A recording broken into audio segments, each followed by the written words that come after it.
Muy bien, vamos a ver la unidad número 3, que es la segunda parte de la introducción a los evangelios. ¿Se acuerdan que en la unidad número 2 estuvimos viendo más que nada qué libros? 3 de los 4 evangelios. Mateo, Marco y Lucas. Y terminamos allí con una frase sobre el cuarto evangelio, que es Juan, que es un poco más distinto al resto, ¿sí? Claro, y va marcando también algo propio del evangelista, ¿no? No es tanto, no se toma tanto de lo que dicen los demás, sino de lo propio que él mismo vivió y pudo atesorar y después pasarlo a todo lo que es hoy en día el Evangelio según San Juan.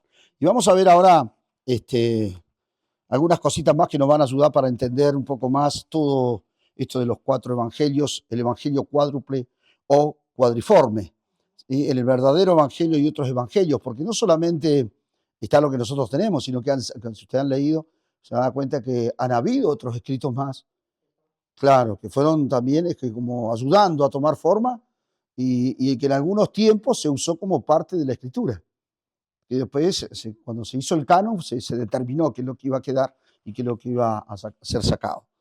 Poco tiempo después de la publicación del cuarto evangelio, o sea, ¿cuál es el cuarto evangelio? De Juan, bien. Los 4 comenzaron a circular como una sola colección. No se ha podido identificar quién los ha juntado en este corpus cuádruple, como tampoco dónde se lo conoció por primera vez, aunque no han sobrado propuestas desde Éfeso hasta Roma. O sea, en algunos de los lugares arrancó, ¿sí? Se los juntó a todos y comenzaron a circular. Y ahí nombra algunos, ¿no?, escritores que le han dado. Marción, él tenía un canon, el canon de Muratorio también. Habían algunas cuestiones que ya circulaban allí, ¿sí? No eran, no eran muy populares, para decirlo de alguna manera, pero eran en parte aceptados. Claro, Marción, sí, porque él tenía su pensamiento, ¿sí? Entonces no, medio como que hasta cierto punto. Y comenzaron ellos a escribir otras cosas. Entonces, por ejemplo, los prólogos antimarcionistas que decías, y del Evangelio, y el canon de Muratorio, subrayaban su autoridad como reacción a las críticas de Marción. Y tenemos que nosotros entender esto, ¿no?, que de todos los escritos que comenzaron a circular, después todo eso se fue sacando lo mejor de sí, y de eso se fue tomando para después establecer lo que hoy conocemos como los 4 evangelios. ¿Ah? Curiosamente se encontraron en la literatura cristiana de hasta mediados del siglo II después de Cristo 4 citas que no provienen de los evangelios canónicos. Hablando de esto, ¿no? Dice, según Justiniano, las memorias de los apóstoles se leían en las iglesias juntamente con los escritos de los profetas. O sea, comenzó a ser aceptado eso y se sumó a todo lo que era la enseñanza de la palabra y sobre todo de todo lo que era la vida de Jesús, el ministerio de Jesús, ¿sí? Es probable que estas memorias hayan sido los evangelios por la cantidad de material evangélico que citaban. Se citaban muchas cuestiones y sobre todo se ponía allí el énfasis en los evangelios, en toda esta buena noticia que Jesús había venido a establecer. Vamos a ver algo de Tasiano y su Diastesarón. Tasiano, discípulo de Justino, ¿sí?, traza la primera armonía de los evangelios llamado, ¿cómo se llama? No, una palabra medio complicada, ¿sí? Es un compilado que se hizo en el 170 después de Cristo y que por mucho tiempo fue la edición favorita de los evangelios en la iglesia de Asiria. ¿Ah? O sea, se los consideraba como algo muy importante y se lo ponía por encima de otros escritos que circulaban en la época. Ustedes se imaginan que la vida de Jesús era pública, entonces había muchas personas que escribieron un montón de cosas sobre la vida de Jesús. Pero había que armar algo que quedara como establecido. Y qué mejor que los que estuvieron cerca de Jesús durante todo su ministerio. ¿Ah? ¿Vamos bien hasta ahí, hermanos? Bien, bueno.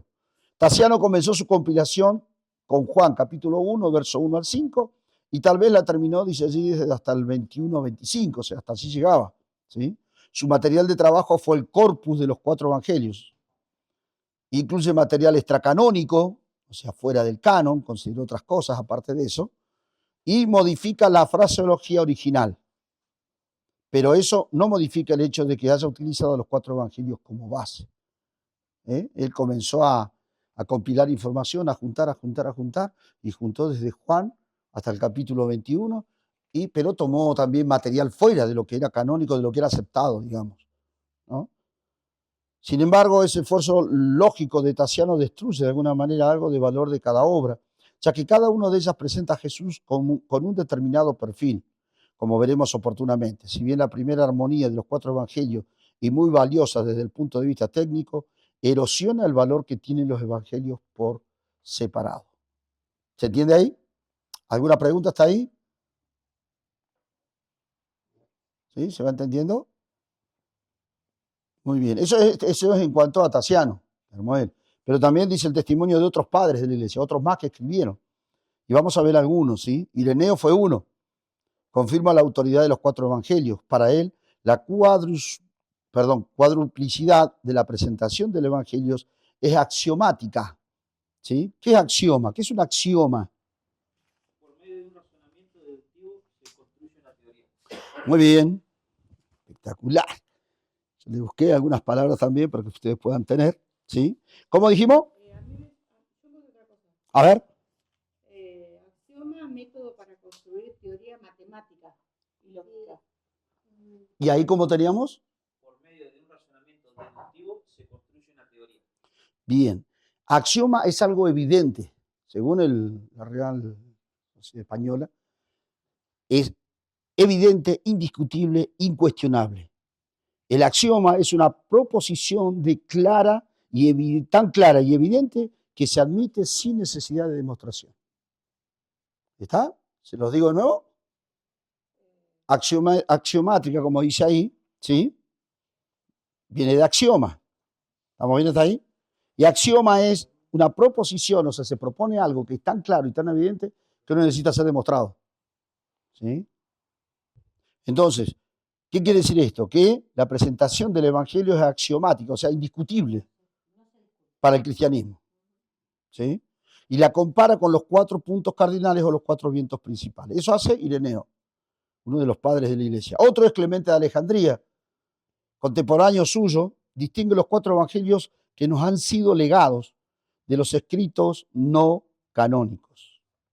Tertuliano, por su parte, le brinda una autoridad única, porque sus autores eran apóstoles u hombres que estuvieron íntimamente vinculados con ellos, igual que otros escritos cristianos, dispone primero a Mateo y Juan, luego a Lucas y a Marcos. A ver, si uno no tiene bien claro, que después también en parte de esto lo dice, si uno tiene que tener bien claro su postura en la fe. La filosofía te cuestiona la fe. La filosofía, si vos no estás firme en la fe, te hace tambalear. Entonces tenemos que tener claro lo que creemos y lo que pensamos y lo que sabemos en el Señor. Dentro de los seminarios, por lo general, está la materia de filosofía, ¿no? Y si vos no estás bien, todo este tipo de pensadores, y esto estamos viendo los livianitos, hay otros que te refutan cualquier cosa, y vos decís, pero ¿cómo puede decir esto? Lo estamos viendo. No, sí, pero estamos viendo realmente para ver si vos estás bien parado en lo que estás creyendo. Porque te tira a tambalear. La filosofía hace eso, cuestiona todo. Y finalmente Orígenes, que otro de los padres de la iglesia, sintetiza la tradición católica diciendo: los 4 evangelios, que son los únicos indiscutibles en la iglesia de Dios, debajo de todo el cielo. Tanto Ireneo como Orígenes ordenan los evangelios en forma convencional, o sea, la forma que lo tenemos ahora. ¿Sí? Por lo general, muchos de estos pensadores son católicos, personas que estudian muchísimo lo que es la palabra, todos los métodos, mucha teología, mucha filosofía, le meten profundidad, son años que están estudiando. ¿Sí? Los curas son los que más estudian teología. Fíjense que tenemos ahí 4, ¿no? Ireneo, Clemente de Alejandría, Tertuliano, Orígenes, y son los más conocidos, digamos, ¿no? Pero después hay un montón de gente más que ha escrito otras cosas. Ahora vamos a hablar sobre la autoría de los evangelios. ¿Quiénes fueron los autores de los evangelios? Son anónimos, dice. ¿Eh? Son anónimos. No hay una certeza que hayan sido escritos por ellos. ¿Sí? Los 4 evangelios son anónimos. Ninguno de ellos proporciona el nombre de su autor. Está, ¿no? Como para también decir, wow, entonces. Pero se los atribuye a ellos, ¿por qué? De modo que la autoría de los mismos debe deducirse ya sea por el contenido de los mismos, por lo que dicen otras obras del Nuevo Testamento o por evidencia externa. ¿Estamos? Por ejemplo, a mediados del siglo II, después de Cristo, Papías, obispo de Hierápolis en Frigia, es el que por primera vez hace referencia a Mateo y a Marcos como evangelistas. Afirma que Marcos, el intérprete de Pedro, ¿se acuerdan de eso que lo vimos el otro día? El intérprete de Pedro escribió verazmente todas las palabras y obras del Señor de las que él, o sea, Pedro, hizo mención, aunque no lo escribió en orden. ¿Sí? Su otra referencia es Mateo compiló los oráculos. ¿Se acuerdan lo que era un oráculo? Bien. Los oráculos en el habla hebrea y todos los traducía como mejor lo podía. Y esta última afirmación es problemática y aún se discute si es una referencia al primer evangelio, a una colección de dichos de Jesús, una serie de profecías mesiánicas o alguna otra cosa. No sé qué quiso decir ahí, más o menos, ¿no? Pero la autoría propia de los evangelios no está clara todavía, hasta el día de hoy, ¿eh?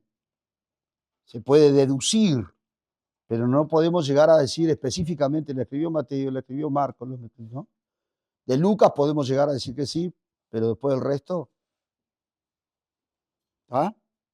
Por otra parte, las primeras referencias a Lucas y Juan como evangelistas aparecen en los prólogos antimarcionistas de los evangelios. Este muchacho, ¿no? Que era un hereje, decían. Estos, a su vez, se sirven de Papías y de Ireneo. Y afirma, Mateo dio a conocer un evangelio escribiendo entre los hebreos en la propia lengua de ellos, mientras que Pedro y Pablo predicaban el evangelio en Roma y fundaban iglesias allí. Luego de su partida, Marcos, el discípulo intérprete de Pedro, nos ha entregado igualmente en forma escrita la sustancia de la predicación de Pedro, ¿no? Lucas, compañero de Pablo, asentó en un libro el evangelio proclamado por este. Luego Juan, el discípulo del Señor que se reclinaba en su pecho, a su vez publicó su evangelio mientras se encontraba en la ciudad de Éfeso, en Asia Menor. Estos son los ejemplos de más o menos para poder entender quiénes fueron los que escribieron. ¿Estamos hasta ahí? Vieron que nombra a los 4, Mateo, Marcos, Lucas, Juan, los nombra a los 4, ¿sí? Entonces podemos disentir en muchos aspectos, pero de la misma manera podemos estar de acuerdo en que en los evangelios canónicos, tenemos un testimonio de la revelación redentora de Dios en Cristo, conservado en forma cuádruple. O sea, los 4 hicieron referencia a lo que fue el ministerio de Jesús. En eso tenemos que estar de acuerdo. No hay forma de decir que no escribieron lo mismo. ¿Van entendiendo hasta ahí? ¿Sí? ¿Walter? ¿Sí? Bien. Ahora vamos a ver por qué quedaron estos evangelios en el canon. ¿Sí? Porque fueron canonizados. Es bien sabido que la Iglesia llegó primeramente por consenso general de los creyentes mismos antes de las resoluciones de conflictos que los libros hoy componen el Nuevo Testamento, junto con el trasfondo judío del Antiguo Testamento, eran suficientes para dar una normativa para los cristianos. No es este el lugar para hacer un desarrollo del canon bíblico, pero Braudous distingue 4 principios que se siguieron y que se pueden observar en la historia para que uno o más libros fueran considerados dentro del canon o que el canon fuese establecido de la manera en que está. Estos principios son la calidad del autor, la lentitud del proceso de formación del canon, porque llevó años la formación del canon, no fue que se juntaron todo un día y dijimos esto, hubieron varios concilios que llevaron para la formación de esto.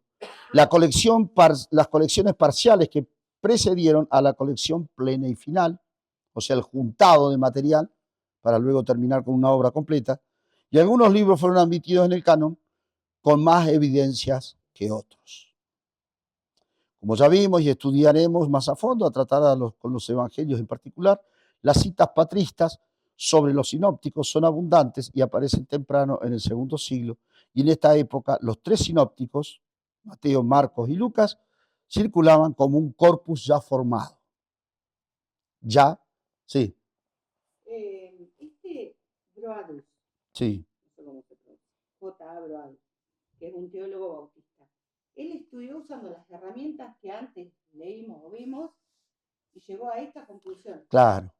Así fue. Todas las críticas, que ¿se acuerdan que vimos las críticas? Sí, sí, sí. Bueno, Sí. muchos de estos escritores, inclusive los padres de la iglesia que tenemos acá, usaron todo lo que nosotros vimos anteriormente para llegar a estas conclusiones. Claro, porque él es muy posterior, ¿Sí? el bautista. Sí. Pero los padres de la iglesia también usaban lo mismo. ¿Sí? Por eso que arrancamos con eso, para entender todas las críticas que se le hacen al escrito, para que después podamos decir, sí, no, entonces esto sí tiene que estar. No, esto no tiene que estar.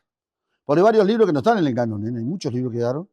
Nosotros tenemos en la Biblia católica, por ejemplo, hay libros que están y dentro del canon evangélico no está. No están. ¿Sí? Y en la Biblia de Jerusalén, que es la Biblia oficial católica, digamos, hay muchos libros que nosotros no tenemos. ¿Por qué? Porque se le hizo todo esto.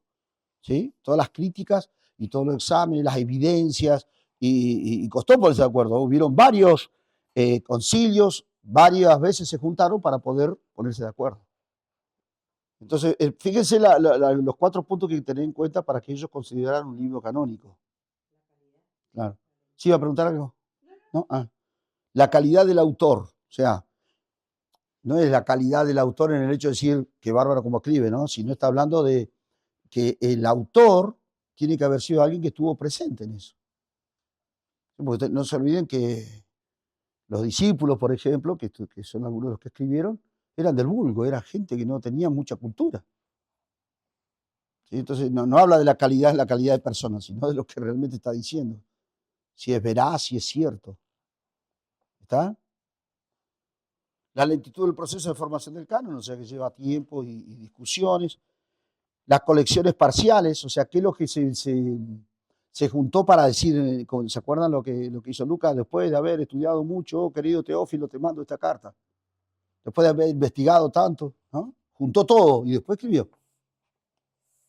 Y algunos libros fueron admitidos en el canon con más evidencias que otros. O sea, tenían más evidencia de ser ciertos que los otros. Entonces esos fueron aceptados, los otros fueron desplazados. ¿Estamos bien? Ahora los evangelios están en un orden. ¿Quién los puso en ese orden y por qué? Es algo que está encerrado en el misterioso proceso de canonización. No están ordenados de acuerdo al tiempo de escritura. ¿Sí? ¿Estamos? De hecho, en la historia del canon,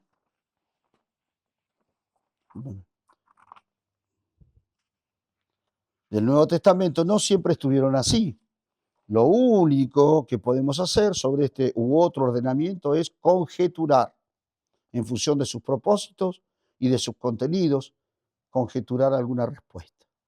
Podemos decir, están puestos así porque, bueno, no sé, el concilio de Jerusalén, que fue lo que se hizo, se pusieron de acuerdo y dijeron, vamos a ponerlo así, Mateo, Marcos, Lucas, Juan. Bueno, listo. Al otro concilio dijeron, lo dejamos así, sí, lo dejamos así. Y así fueron estableciéndolo. ¿Está? Pero no siempre estuvieron así. Se ve que los primeros escritos no eran de la misma forma. ¿Ah? En primer lugar, observamos que los evangelios están ubicados inmediatamente después de la finalización del canon del Antiguo Testamento. Después del periodo de silencio de alrededor de 400 años, aparece Jesús diciendo, el tiempo se ha cumplido, llamando a la gente al arrepentimiento y a creer en las buenas nuevas que Él traía y que Él era. ¿Sí? Ahora bien, en el código de Besae están ordenados así: Mateo, fíjese, ¿no? Juan, Lucas y Marcos. Y ese es también el orden en que se encuentran en la Vetus latina y la gótica. ¿Sí? Broadus, este mismo escritor, supone que este orden puede deberse a la intención de darle preponderancia a los escritos apostólicos. ¿Cuáles serían los apóstoles ahí?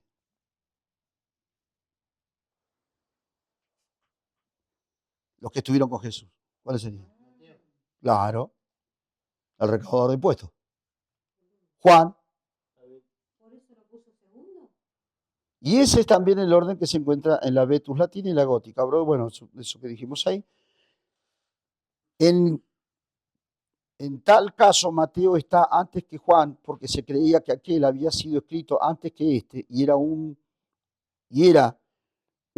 más claro vínculo entre el Antiguo y el Nuevo Testamento, pero no hay explicación para el orden de los otros dos. ¿Ah? ¿Se entiende eso? ¿Vamos bien hasta ahí? En la versión siríaca, curetoniana, el orden es Mateo, Marcos, Juan y Lucas, que es mejor que el anterior, pero no, según Brodus, que el actual, ya que el carácter doctrinal y el tiempo de composición hace de Juan un buen broche de oro para el cuerpo evangélico. O sea, por orden como para darle un cierre, digamos, ¿no? Pero en realidad el tiempo de haber sido escrito es diferente. Por eso le decía recién, no es de acuerdo al tiempo que se escribió. Y es distinto, fíjese que hay varias, ¿no? Como varios lo ubican de distintas maneras, considerando varias cosas. Este lo pone al final a Juan como para darle un broche de oro, para cerrar todo. ¿Sí? Así, al disponer los evangelistas de esta manera, perdón, no me fui hacia abajo. En lo que hace el ordenamiento actual, Hendrickson ve un progreso en la organización sinóptica. Observa un movimiento conforme a lo que Pablo decía, el judío primeramente y también al griego. Y lo que mismo Jesús dijo, me seréis testigos en Jerusalén y hasta lo último de la tierra. Así, al disponer los evangelistas de esta manera, podemos apreciar un progreso de lo particular a lo universal. Mateo, escrito por un judío, para los judíos. Marcos, escrito por un judío, para los romanos. Lucas, escrito por un gentil, para los griegos. Y Juan, escrito por el discípulo amado, para todo el mundo. Teniendo en orden esto que Jesús dijo, ¿no? Y predicar el evangelio, ¿se acuerdan? Mateo 28.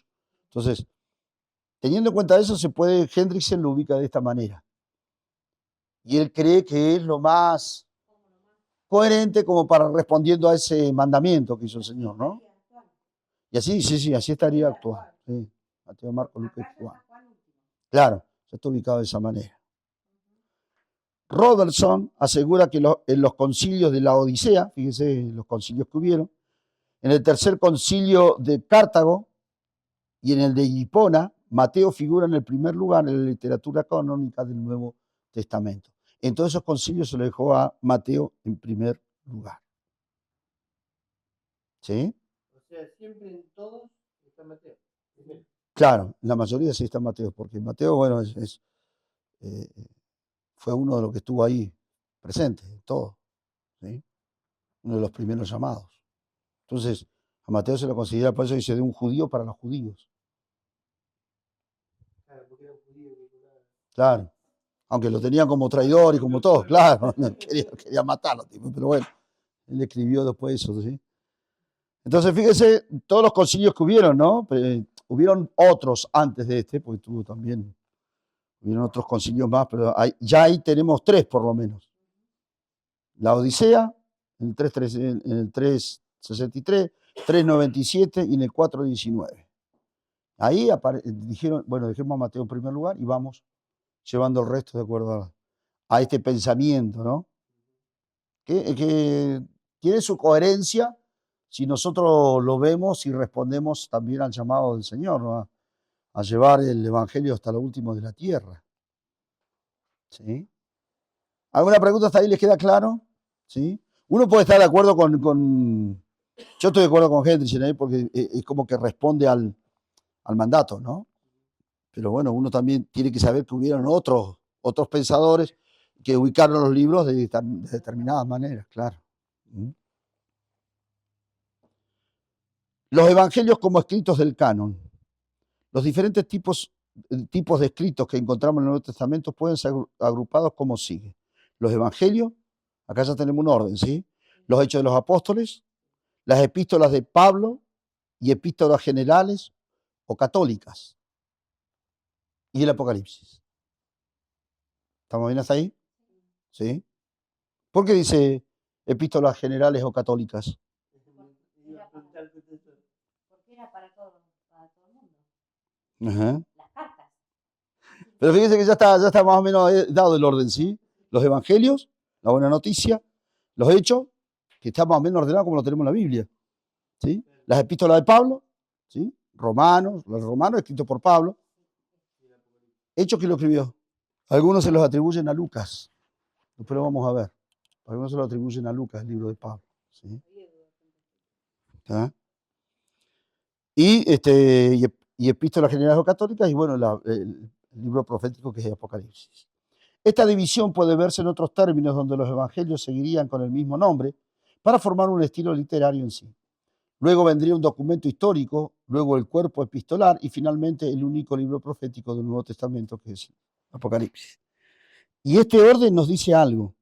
En principio, los evangelios están al principio, señalando el fundamento de todo lo que existe o se edificó primeramente.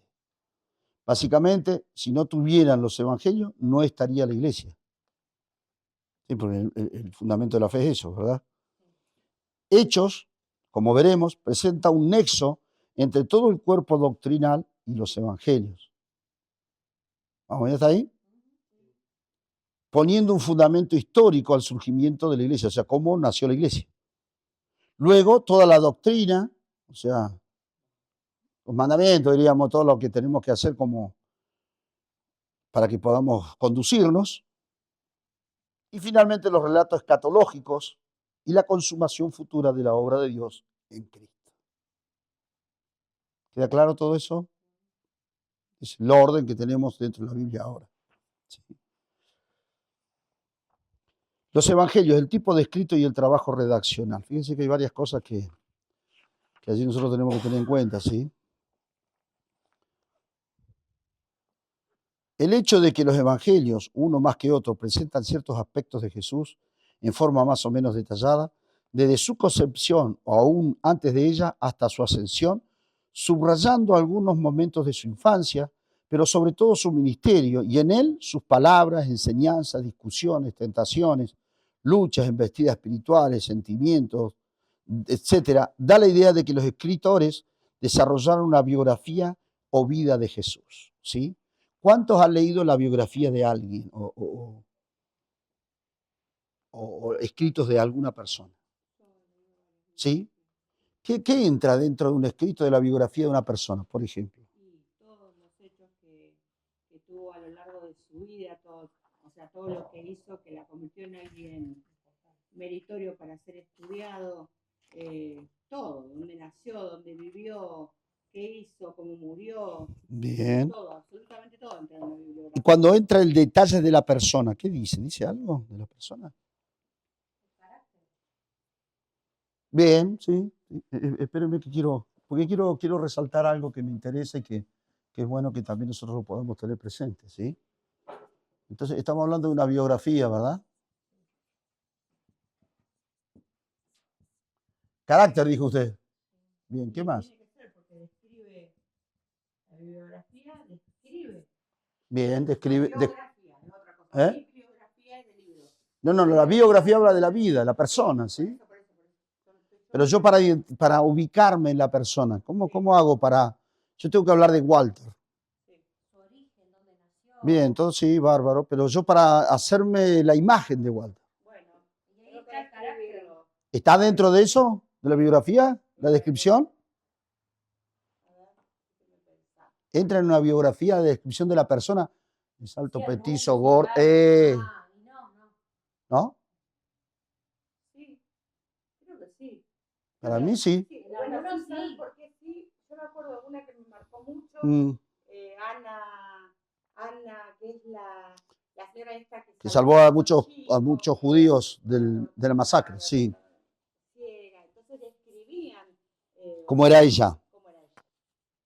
Ah. Todo lo que le pasó, las condiciones que quedó, y hablaba de Fisionomía, digamos. su fisonomía y hablaba también de su carácter, de su fuerza, hablaba de características únicas de la persona. ¿Por qué le digo esto?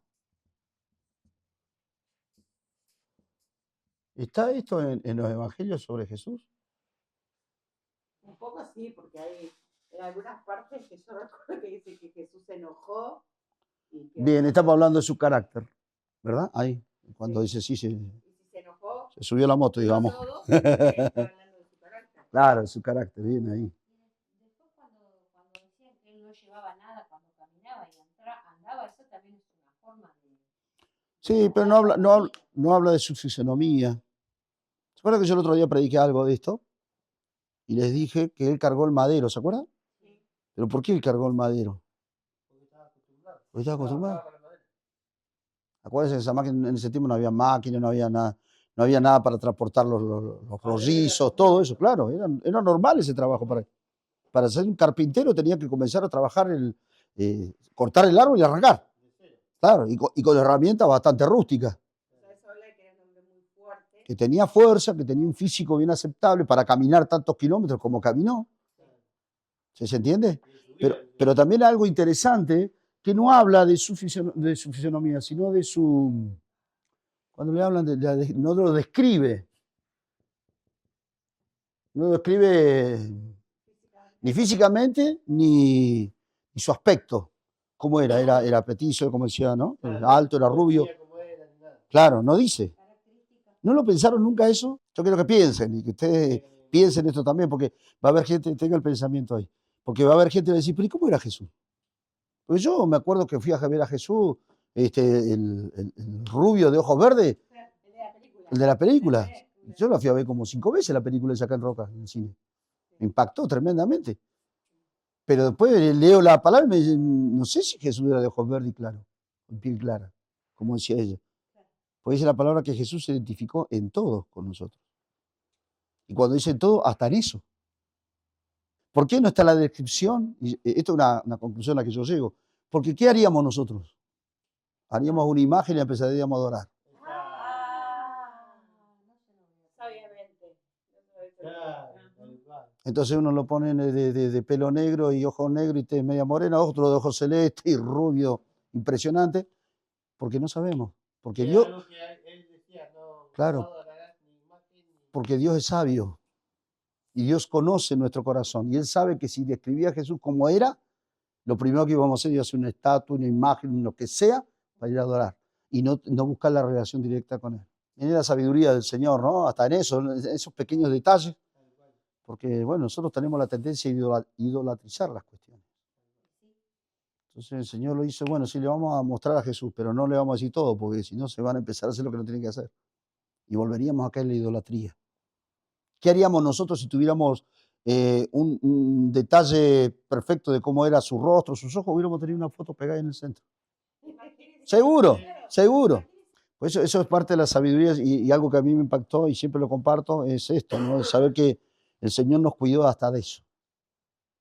Que lo adoremos y lo amemos sin conocerlo. Bienaventurados son los que, ¿no? Los que creen sin ver. Wow. Y no habla de ver solamente haberlo tenido como una experiencia, sino de haberlo visto, de tener una imagen. Interesante, ¿no? Sí, yo creo que en la mayoría de los casos de la gente que ha visto, siempre lo que he escuchado yo, ¿no? Yo vi sus pies y vi su cintura, pero su rostro era resplandeciente, no podía ver. Es que la Biblia dice Porque no, yo creo que justamente Dios nos guarda de eso. claro. Pero dice la Biblia que no lo podemos ver. Claro, sí, Claro, sí, sí, sí. saber el Pero no, día. hablando de las personas, ¿no? que han visto a Jesús, yo creo que la mayoría debe coincidir en eso, que Jesús no se manifiesta dando a conocer, porque si no, haríamos esto que le digo, empezaríamos a hacer Y aún retratos y cuestiones, y ¿no? aún así lo hacen como... Sí, como lo imaginan, Claro. o como creen, pero en realidad... Así. Sí, sí, sí. Sí, yo he leído mucha biografía y siempre comienzan describiendo a la persona. Cómo es, los ojos, el pelo, la estatura, el tamaño del cuerpo, si es gordo, flaco, todo eso. Pero acá no veo eso. Digo, wow, qué tremendo, sabiduría del Señor, ¿no? Para no llevarnos a pecar. Que pensáramos esto, ¿no? Porque estamos hablando justamente de los evangelios donde hablan del ministerio de Jesús, de sus comienzos, de dónde nació, te dicen todo, pero no te declaran cómo era físicamente. ¿Sí? Muy bien. Los evangelios, el tipo descrito y el trabajo redaccional. El hecho de que los evangelios, uno más que otro, presenten cierto aspecto de Jesús en forma más o menos detallada, desde su concepción o aún antes de ella hasta su ascensión, subrayando algunos momentos de su infancia, pero sobre todo su ministerio, ¿no? Lo que dijimos ahí, en sus palabras, todo lo que dijimos. Ahora, no habla de esto que hablamos recién. Si bien en cierta manera describe los acontecimientos que tienen que ver con la vida y la influencia de Jesús en su medio, no podemos afirmar categóricamente que son una biografía, sino que son evangelios, un propio estilo literario. Y al comparar los distintos evangelios vamos a encontrarnos con similitudes y diferencias, de lo que se puede deducir ciertos procedimientos utilizados para la redacción final de los mismos, que pueden resumirse de esta manera. Y los tenemos ahí, ¿sí? Selección del material.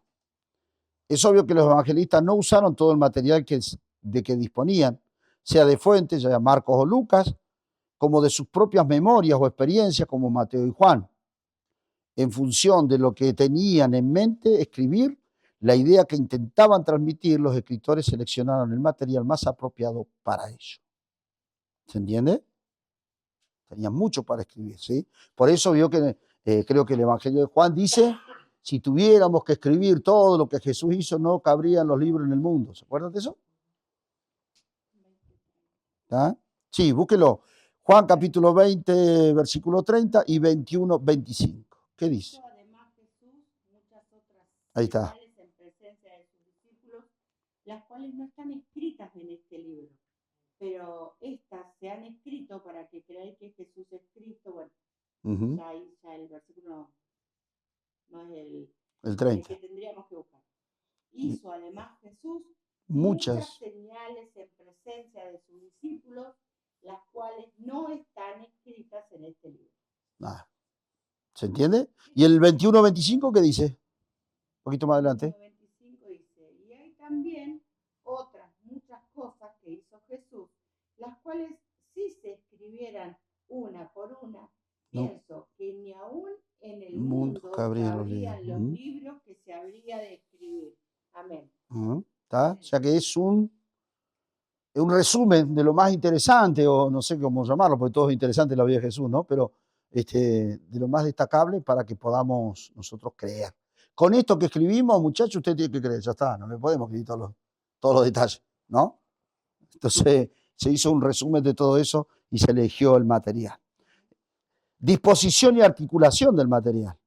El hecho de que las diferentes partes, historias, enseñanzas, etcétera, estén dispuestas de una determinada manera, tiene un significado que va más allá del aspecto cronológico que las enlaza.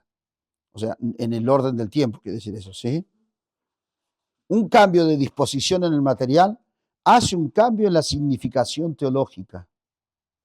Por ejemplo, Lucas invierte las dos últimas tentaciones con respecto a Mateo.